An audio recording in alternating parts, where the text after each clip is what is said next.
welcome back to Flying Upstream. I'm Kristyn Medeiros, and today I'm thrilled to be joined by a true outlaw in every sense of the word. Duane H. Parker was born on a U.S. Air Force base in Germany, raised in the Virginia mountains, and shaped by the smoky soul of Appalachian country. From singing at 5 years old at a county fair to wrestling a 650-pound bear in Alabama, yes, really, Duane's life reads like a country song you couldn't make up if you tried.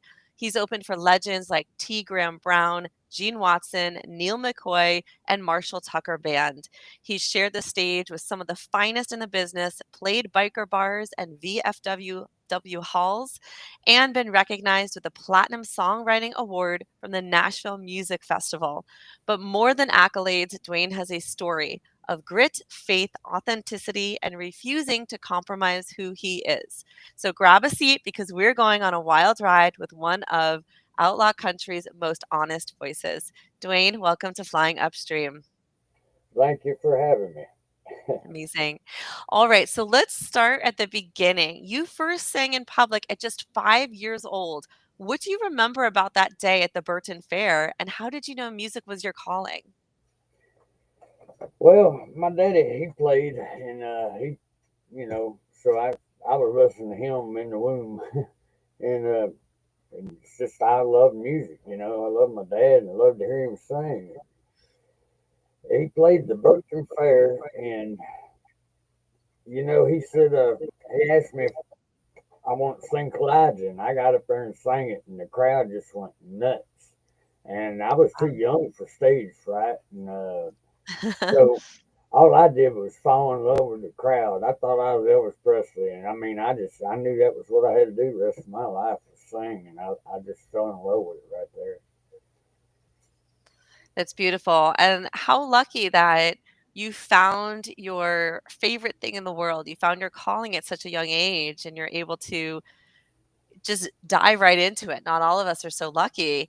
And I know that you started writing your own songs at 13 and then you left home by 16 to play honky tonks and biker bars. That's a hard road to go down. What kept you going during those early years?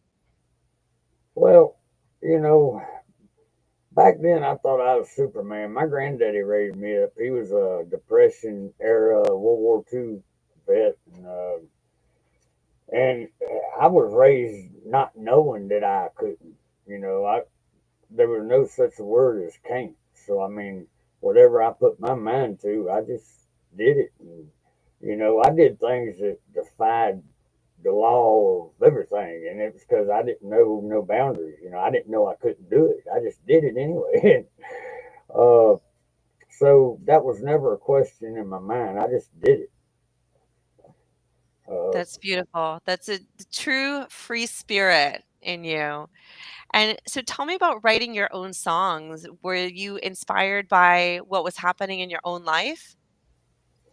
yeah, it's kind of a fun little story, but because I grew up listening to Merle Haggard, all the great songwriters, Hank Williams and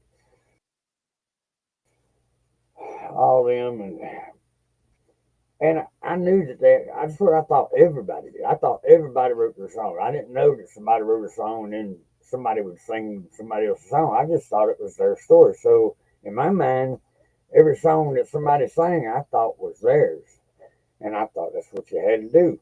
And it started as kind of like therapy for me because my brother would make me mad, and I'd go out in the woods and I'd sing songs about him, making fun of him, and it was therapy because it would release my anger or whatever it was in my soul at the time, and it kind of like was natural for me. So whenever I felt an emotion, whether I loved or whether I disliked or whether I, you know, anything, it became a song to me because it would help get it out of my heart. It was my therapy.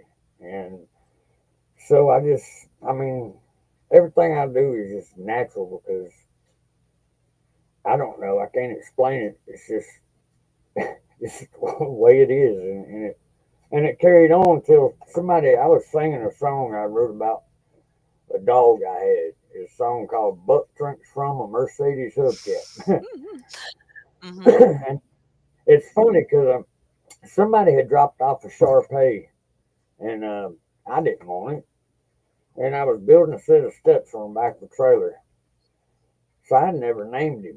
And anyway, he hung around, and I got stumped on building these steps because it was catty cornered and all kinds of junk. It was like my pappy come into my head and told me how to fix it, and I tried it and it worked. And I was like, yeah. And I looked up and there's that old Sharpay looking at me. I said, oh my God, Pappy done come back as a dog. So I named him Buck. Aw. And I had a Ford Courier pickup truck at the time, and I was headed toward Lake Martin, and he hopped in and rode with me. And I stopped at the Texaco and got me a 6 pack of beer, and I hit the dirt road. And when I opened up a beer, he went over and tried to get some. He liked it too. And I'm like, yeah, this is sure enough Pappy. And he got his arm stuck in the steering wheel. I said, all right, Buck, just hang on. So I got out and I kicked off a hubcap like a little bowl on that Ford Courier, and I throwed it in the passenger floorboard, and I poured him a half a beer. And he's sitting down there just drinking it up. And I said, man, you acting like you drinking out of a Mercedes hubcap. And I was like, that's cool. So I wrote a song, and then one of my buddies heard it. He said, you write that song? I said, yeah. He said, man, that's good. You ought to play it out. Because I just sing the cover. I played cover tunes at all my shows, at the honky tonks, and I never thought nobody would like my stuff because it was just my therapy. So I started singing Buck Drinks from a Mercedes Hubcap, and people liked it. So that encouraged me to do more of them, and now I got a sack full of songs. That's amazing. That's amazing. And it only took one person to say to you like, "Hey, that's a really good song. I would love for you to play that." And then that's sparked a whole new branch of your life, a whole new path. Yeah, it did. And, you know, I never had no direction. I never had nobody to lead me and tell me, hey, you want to make it big in the business, here's what you do. Uh, I didn't know what to do. I was playing honky tonks when I was 16. I'd sign waivers, saying I wouldn't drink. And, uh, and I was a hit. I mean, shoot, I was a house band for the largest bar in Alabama at the time, the Southern Station, when I wrestled the bear. Wow. uh, so it's been an incredible journey of doing everything without the instructions, Yeah. so to say. Somebody just throw you a whole puzzle piece down. You ain't. I mean, you don't know what to do with it or nothing, and you just try. Yeah. And that's been my life, And the one thing that I loved all my life is music because it comforts me. I live it, eat it, breathe it, sleep it, bleed it. It's Music is my life. I've walked away from jobs. I've walked away from women. I've walked away from everything for my music, and I didn't know that there was paths you had to go or people you had to talk to or this, that, and there. I thought you get discovered like Hank Williams. But I've finally come across. I'm 54 years old, and some people have really taken a notice to me and are helping me out. It surprised me, and I always thought it would come full circle again. Country music, because I am country. There is no faking this stuff about me. And I believe it. I believe in country music. It's like a religion to me, and it destroys me to know that they're force feeding this new stuff they call country to people, and it ain't country. I mean, it's just not. And I don't mean to get all political on you about country music, but I love it. But Miss Beverly Godson Jenkins, that's Vern Godson's ex-wife. She heard one of my songs, and well, she heard a couple of them, but she got a hold. We talked and talked. And she finally took my song "Three More Sets to Go" and put it out there, and it debuted at '83 on the Cashbox magazine, Wow. That's impressive. and then it moved up 15 more places to 67 this month, And so this is kind of cool for me as somebody that was a nobody to certain people or nobody.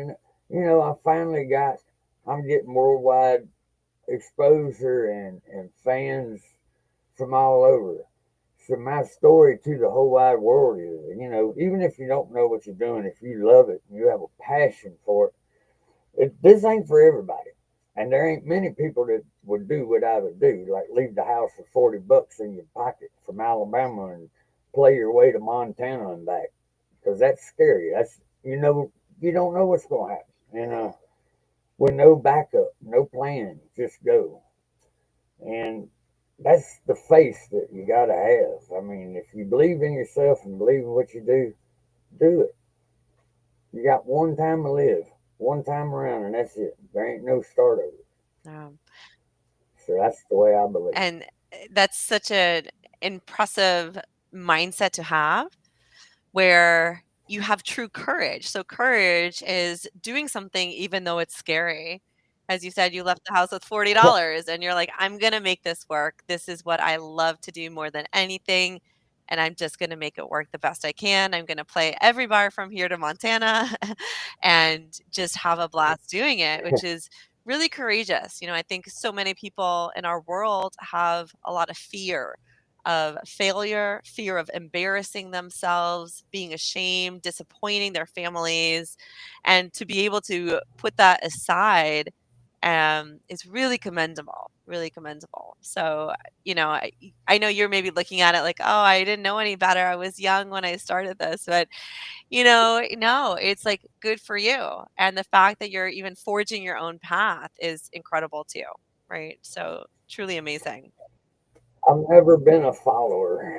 I've been a leader. I mean, even when as a kid going through the woods up in the mountains with dad and them, you know, I couldn't stay in the back of the line or in line. I'd be off here, over there, yonder, looking, doing my own thing, you know. And it's just that it ain't that I want to be number one leader or whatever, nothing like that. It's just that there's things that I want to see and I want to do, and I just wasn't allowing nobody to direct me and have fences around me and tell me you got to do it this way or whatever, you know, because I just, I don't know. It might have to do with Elvis Presley because I had that little album when I was a kid in the '70s. I did it my way. That's amazing. Yeah. So this phrase outlaw country, tell me what that means to you and how is it different from what we hear on mainstream country radios today? All right, I'll do the best I can with this. There was a movement that started way back with none other than one of my heroes, Waylon Jennings, and Willie Nelson, Johnny Paycheck, and you know, there's the outlaw movement had started, and it has to do with people going to Nashville and what I call cookie cutter folks. People going to they had it what they called the Nashville way. You had so much time to do this in a studio, and you had to do it their way with their musicians. So that what you couldn't do what you wanted if you wanted to express yourself in a different way or use a different sound or whatever. So it's more of a free expression kind of deal. And you know, Waylon, they told him he couldn't do stuff so many times that he was finally like, man, I ain't gotta have y'all. And he went and did his own thing with a rock and roll label, but he did his country stuff, and it was a hit. I mean, it worked. And with me, since I never followed anybody or had the right direction or whatever to do it prim and proper the right way that everybody says so, you know, they don't know what to do with me because I'm all outlaw. I mean, you know, I've done this stuff and it's in my soul. You can't change me. You can't change my songs. That's about my story, my life. I'm this is what I'm doing. I'm telling my story. Instead of saying, all right, Duane, we want you to do these 10 songs on the album and we need you to dress like this and do this and this, blah, blah, blah. That's mainstream. That's what everybody else is Mhm. doing. They're doing what the boss tells them to do. And I'm not doing it. I'm going to Talladega and letting Randall warn me and work up my songs the way I want to do it and putting it out there. And if people like it, good. And I've never had the money, so it ain't like I'm gonna miss it if I don't get rich, which I'd love to. But it ain't about the money. It's about telling my story. That's what's so beautiful about that is that you are saying that being your true authentic self is more important than getting rich, getting nice clothes, a big house, fancy car.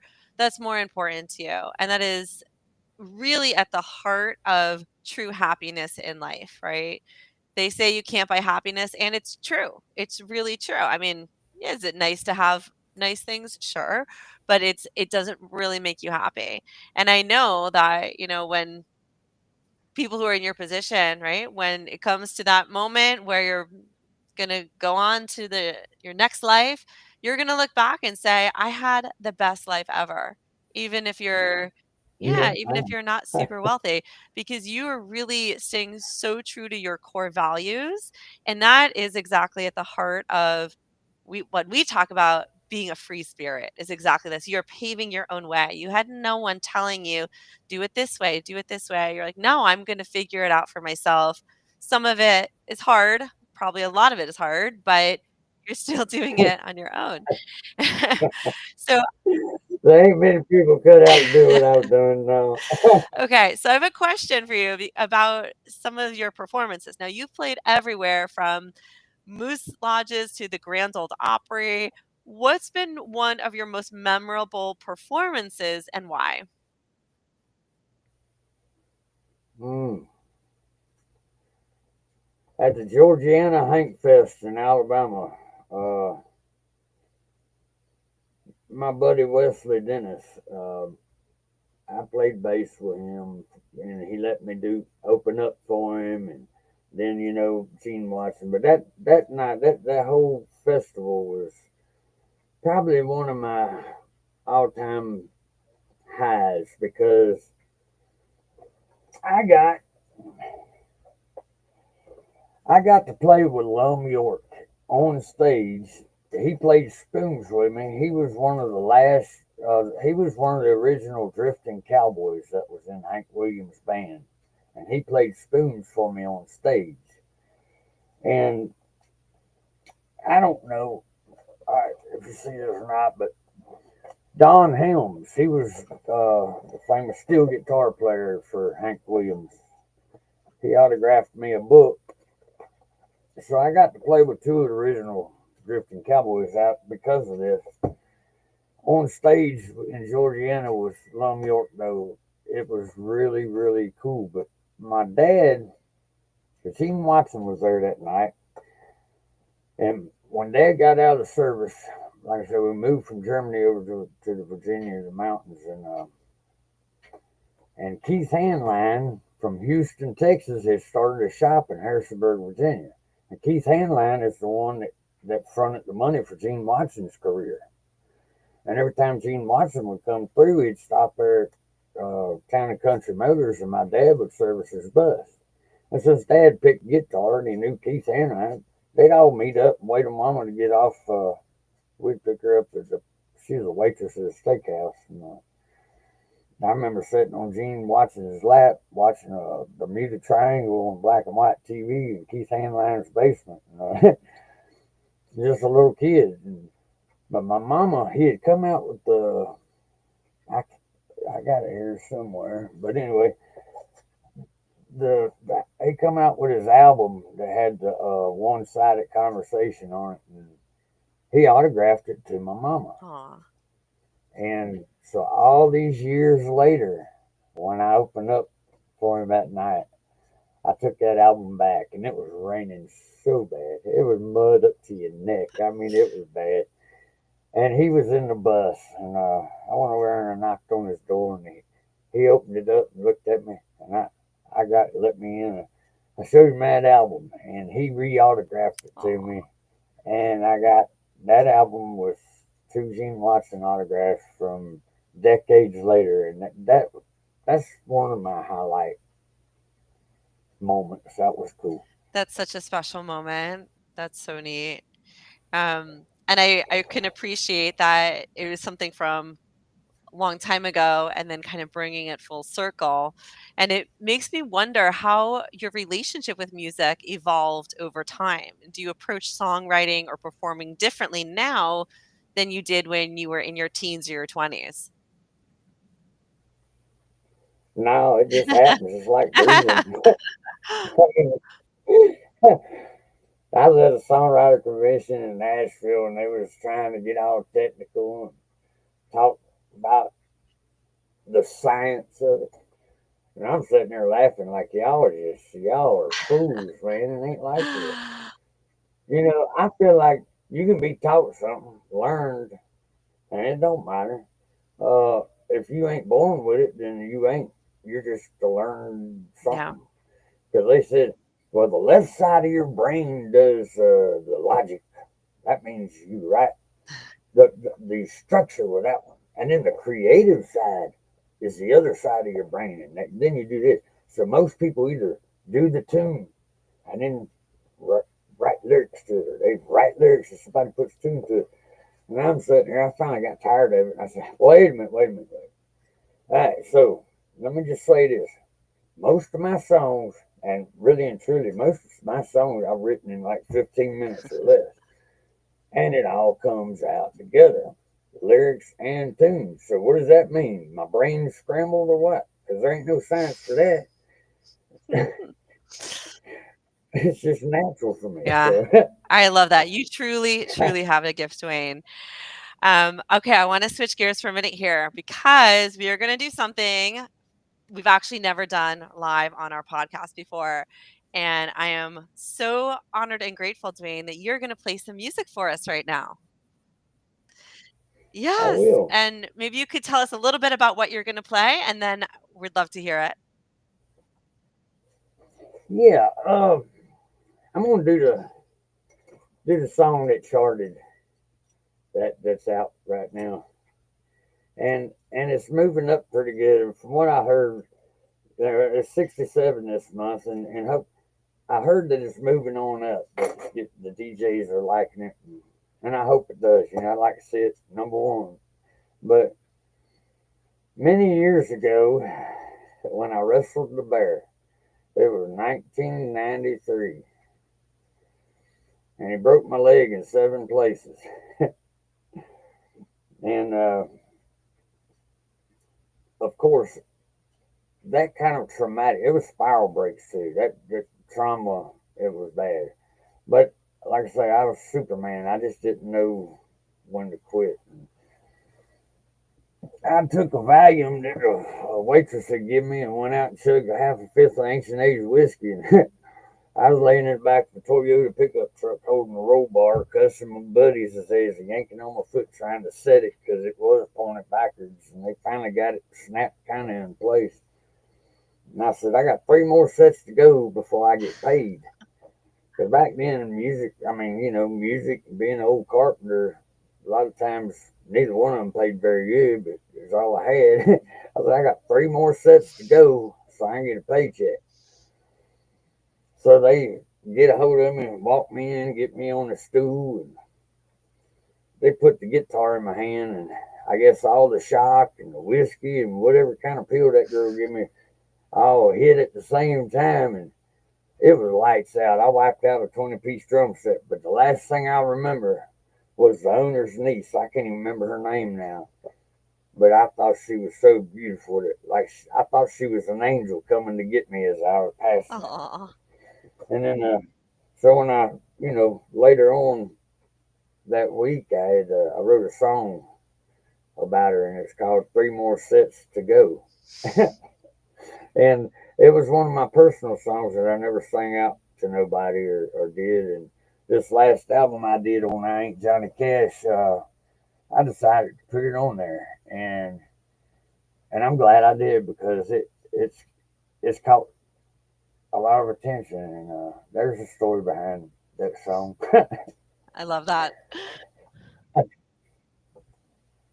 Yeah. So you ready to hear it? Let me grab my. I'm I'll be right with you. Grab me a drink. I mean, this right over Yeah, here. I'm ready. I'm so excited. This is truly a first for us and our listeners, and we're excited to hear. Thank you for playing.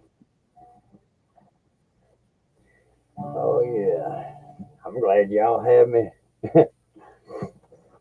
Trying to keep this thing around the guitar. Don't want it too loud.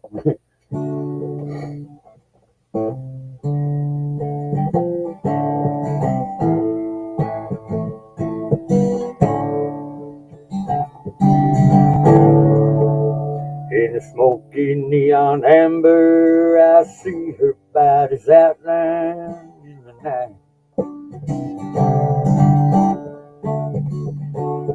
Somewhere in the darkness, I see red sparkle back at mine. Well, you can't go home with me. Maybe we could find some place to go. It's 1 in the morning, baby. Still got 3 more sets to go. There's 3 more sets to go. I'll be free. Then it's time to go home. And you're the kind of woman I'd like to keep being all alone. I got a bottle of Jack Daniels. Give me one good reason to get stoned. It's 1 in the morning, baby. Still got 3 more sets to go. She had smoked sense whiskey, maybe that'd get us through the night. And the girl in the corner, Lord, keeps right on giving me the eye. She had to taking me to just another hell where I could go. It's 1 in the morning, baby. Still got 3 more sets to go. There's 3 more sets to go. I'll be free. Then it's time to go home. Ain't no kind of woman I like to keep being all alone. I got to buy a little Jack Daniels. Just give me one good reason to get stoned. It's 1 in the morning, baby. Still got 3 more sets to go. It's 1 in the morning, sugar. Still got 3 more sets to go.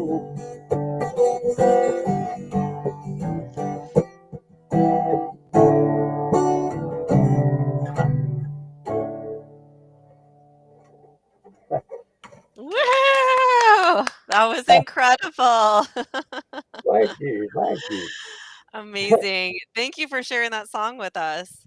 Oh, thank you for having me. Like I say, I love to do it. I'm gonna do it. I just love it when people like my stuff. Because I never thought about it. I like doing it, and people that like it just thrills me and makes me feel good.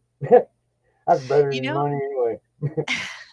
well, you know what? I really like that your songs are so unique. It's not just let's get drunk in a club and dance, right? Like, your Right? songs are really Yeah. about your own individual experiences, which is just beautiful, and you can't replicate that. That it can only come from you. You're the only person on the planet that can do that, and that's pretty incredible. Yeah. That's like when I when I went to Montana. Uh, a lot of things that happened. her being an outlaw. Yeah, had some stuff happen. My buddy got me put in jail. I got out. I'm up on top of the Rocky Mountains in Colorado. I was like, wonder if Johnny Paycheck ever slept in that jail cell. I reached over, cut on the radio, and the old violin come on. And I'm like, wow. And that night it was a meteor shower. And I looked up at the sky, man, and the stars, just like you reach out and touch them. It was beautiful. And it was just Wow. me and the Eagles and God. And just, that was it, just that's it. I was there in my solitude, broken heart and all, and just sitting there. I had a song come to me, and it's called Like Being a Star. And it's one of them things where it just comes on you, and I couldn't write it down fast enough. And it's just, things like that. It's just, and people, yeah, if they could follow me around with a crew and film me, my experiences from ever since I left home to now, oh my God, I'd watch the movie because I'd be interested. I mean, I might not remember half of it, but I'd still watch it because it's been a cool ride. That's amazing. That's amazing. Well, I've loved having you on today, Duane. We've got one last question for you as we wind down a little bit here. If tomorrow was your last show and you could sing just one more song to say what you believe in, what would that song be and what message would you want people to walk away with?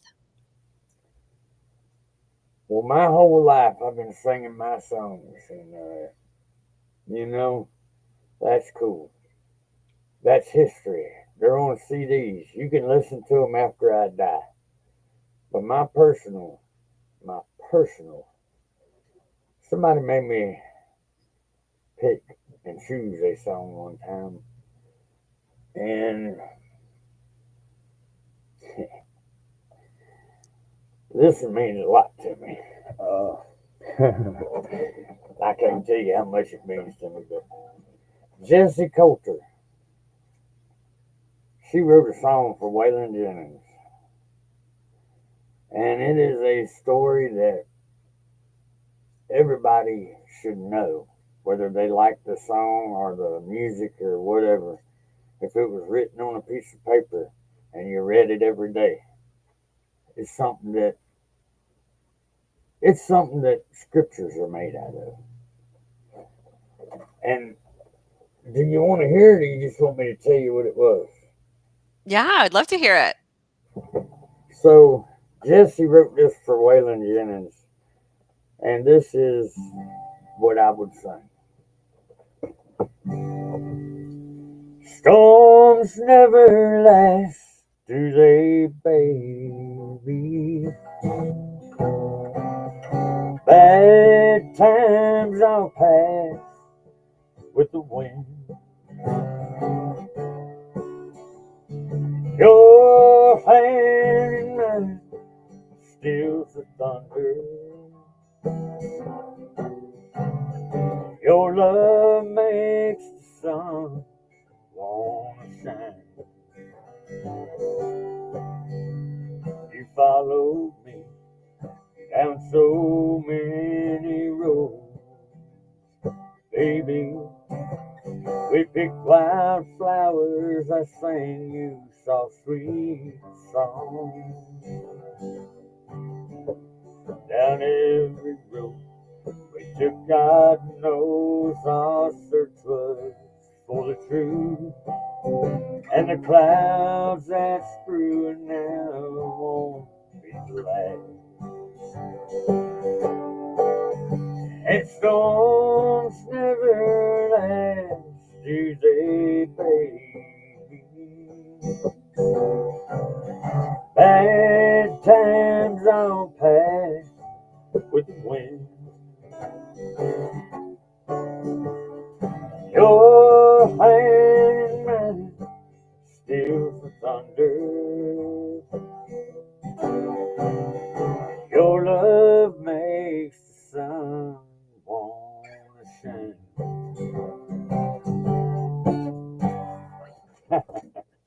Woohoo! Oh, that was beautiful. That was just lovely. Well, you certainly answered my question. Thank you. I'm That was sorry. incredible.